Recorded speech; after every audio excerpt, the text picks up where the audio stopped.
Oke anak-anak, hari ini kita akan masuk ke pertemuan kelima ya. Pertemuan kelima ya dari materi teks deskripsi. Nah, kali ini judulnya itu adalah menentukan isi teks deskripsi ya. Menentukan isi teks deskripsi. Oke. Nah, ketika kita akan menentukan isi dari teks deskripsi, kita pertama harus membacanya dengan cermat dan teliti. Nah, lalu kita akan menemukan pola pengembangan pada teks deskripsi ya. Di sini kita akan membahas mengenai pola pengembangan ya. Pola pengembangan dari teks deskripsi ya. Dari teks deskripsi. Nah, si teks deskripsi ini pola pengembangannya terdiri menjadi 3 ya. Yang pertama adalah pola spasial. Pola spasial atau tempat. Nama lain dari spasial itu adalah tempat. Nah, pola pengembangan spasial atau tempat itu didasarkan pada ruang dan waktu. Ya, didasarkan pada ruang dan waktu. Nih, misalkan Ibu contohin yang ruang ya. Kayak gini, mendeskripsikan tentang ruang itu misalkan di sebuah sekolah ya, anggap saja ini sekolah itu terdapat jendela ya, misalkan itu ada jendelanya. Terus misalkan di dalam kelas itu terdapat meja ya, terdapat kursi, terdapat papan tulis.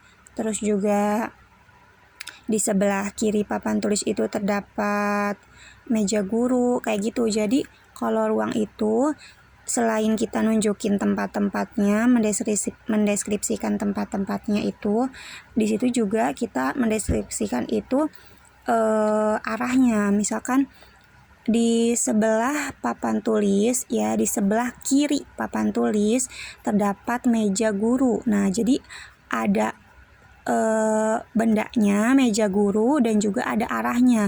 Misalkan di sebelah kiri, terus di sebelah kanannya ada pintu, di sebelah depannya ada meja untuk anak-anak belajar, terus di atasnya ada jam, terus di sampingnya misalkan ada foto presiden, di samping kirinya ada foto wakil presiden, seperti itu ya.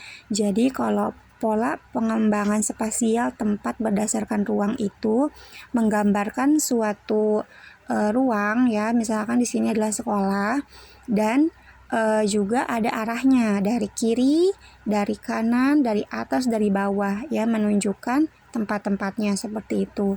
Nah, kalau misalkan secara waktu itu misalkan kita menggambarkannya misalkan di sebuah sekolah dimulai upacara itu pada pagi hari. Nah, misalkan di pagi harinya itu petugas mulai siap-siap untuk melakukan upacara. Nah, seperti itu kalau berdasarkan waktu itu, dia di teks deskripsinya itu ada keadaannya, ada waktunya. Misalkan ada siang hari, ada ada pagi hari. Terus misalkan juga ada malam hari, seperti itu ya. Jadi kalau waktu ada ininya keterangan pagi, siang, sore. Dan kalau misalkan berdasarkan ruang itu menggambarkan ruang ditambah itu ada arahnya seperti ini ya. Itu namanya pola spasial atau tempat. Lanjut yang kedua. Yang kedua itu adalah pola deskripsi sudut pandang ya. Pola deskripsi sudut pandang atau peristiwa atau subjek subjektif ya. Jadi yang kedua itu adalah pola deskripsi sudut pandang atau peristiwa atau subjektif. Nah, kalau yang ini pola pengembangannya itu berdasarkan pada tempat atau posisi seorang penulis ya. Jadi ini berdasarkan tempat atau posisi dari seorang penulis. Dari seorang penulis dalam melihat sesuatu ya.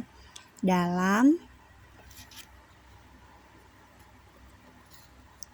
melihat sesuatu berdasarkan keberadaan penulis tersebut ya.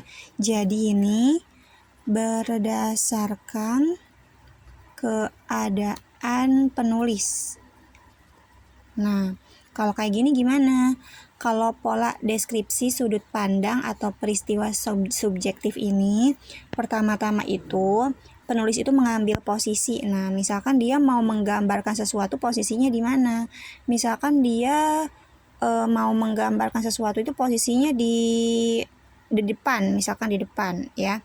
Kalau misalkan dia posisinya di depan, misalkan di sini si penulisnya itu, dia pasti akan menggambarkannya itu mulai dari apa yang dilihat dari depannya dia. Misalkan di sini dia melihat sebuah meja di ruang kelas ya, jadi dia akan menggambarkan mejanya dulu, misalkan dari apa yang dia lihat di depan. Nah, setelah itu dia melihat ke samping, dia melihat jendela, maka dia akan menggambarkan keadaan jendela.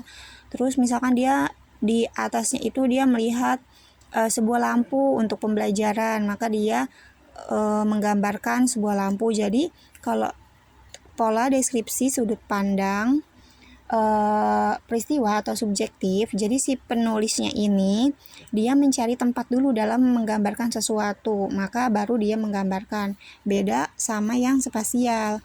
Kalau spasial atau tempat itu dia langsung aja menggambarkannya ya, tanpa harus si penulisnya itu mau di mana dulu nih ya. Tapi kalau yang ini dia si penulisnya itu harus mencari tempat dulu nih, mencari tempat di mana baru dia menggambarkan, seperti itu.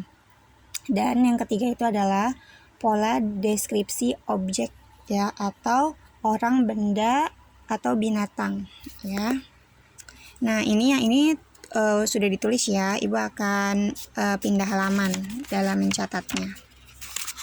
Oke. Yang ketiga, pola deskripsi objek ya. Di sini aja. Pola deskripsi objek. Nah, kalau pola deskripsi objek itu perinciannya itu berdasarkan objek. Ini kata kuncinya, berdasarkan objek dan harus terperinci ya. Di sini objeknya itu boleh orang ya. Nih, Ibu ngambil dari sini nih. Boleh orang, benda atau binatang ya. Ini boleh orang, benda atau binatang. Nah, bagaimana menggambarkan orang atau manusia secara terperinci? Misalkan itu kita menggambarkan itu namanya si Budi. Si Budi itu memiliki bentuk wajah yang bulat ya, terperinci. Dia memiliki badan yang kurus misalkan ya. Dan dia itu misalkan memiliki rambut yang ikal, lalu memiliki mata yang besar, misalkan hidung mancung dan mulut yang kecil. Lalu dia memakai baju warna biru misalkan. Nah, ini adalah pola deskripsi objek namanya, karena dia menggambarkan si Budi ini. Si Budi adalah orang dan dia adalah terperinci, seperti itu ya. Jadi beda antara pola deskripsi objek, pola deskripsi yang tadi itu apa? Deskripsi sudut pandang peristiwa subjektif dan pola spasial ya. Udah tahu kan bedanya? Nah, yang kedua kita akan masuk ke membandingkan teks deskripsi ya. Membandingkan isi teks deskripsi. Nah, bagaimana cara membandingkan isi teks deskripsi? Yang pertama itu kita harus membaca secara keseluruhan ya. Membaca secara keseluruhan. Oke, nggak mungkin kita mau ngebandingin sesuatu tapi kita nggak baca dulu. Dan yang kedua adalah mencermati aspek ya. Mencermati aspek dari teks deskripsi. Aspeknya itu berupa apa aja? Berupa objek, terus struktur, dan juga kebahasaan ya. Dan kebahasaan. Oke, nah ini ya. Dan yang ketiga itu adalah mencatat informasi penting. Oke, mencatat informasi penting yang ada di teksnya ya. Dan terus yang terakhir adalah menyimpulkan isi dari teks deskripsi. Nah, seperti ini. Kalau kita membandingkan isi teks deskripsi, pertama baca dulu keseluruhan, cermati aspek-aspeknya nih, objeknya, apakah dia orang atau dia tempat ya. Lalu strukturnya, kebahasaannya, cari informasi yang penting, dan baru kita menyimpulkan isi teks deskripsi kayak gitu. Nah, tugas kalian adalah mencatat ya, mencatat seperti pertemuan pertama nih, mencatat ini. Oke, ya mencatat dari menentukan isi teks deskripsi ya semuanya nih 1, 2 nih yang ini ya 2 materi subbab, lalu kirim ke WA Bu Novi hasilnya. Oke, tetap semangat dan tetap jaga kesehatan. Ini adalah rangkuman materi ya, jadi ini rangkuman materi dari materi ini, materi menentukan isi teks deskripsi ya yang ada di halaman 7. Oke. Ibu tunggu hasilnya terakhir jam 12 siang. Jangan sampai kalian telat mengumpulkan ya. Terima kasih. Wassalamualaikum warahmatullahi wabarakatuh.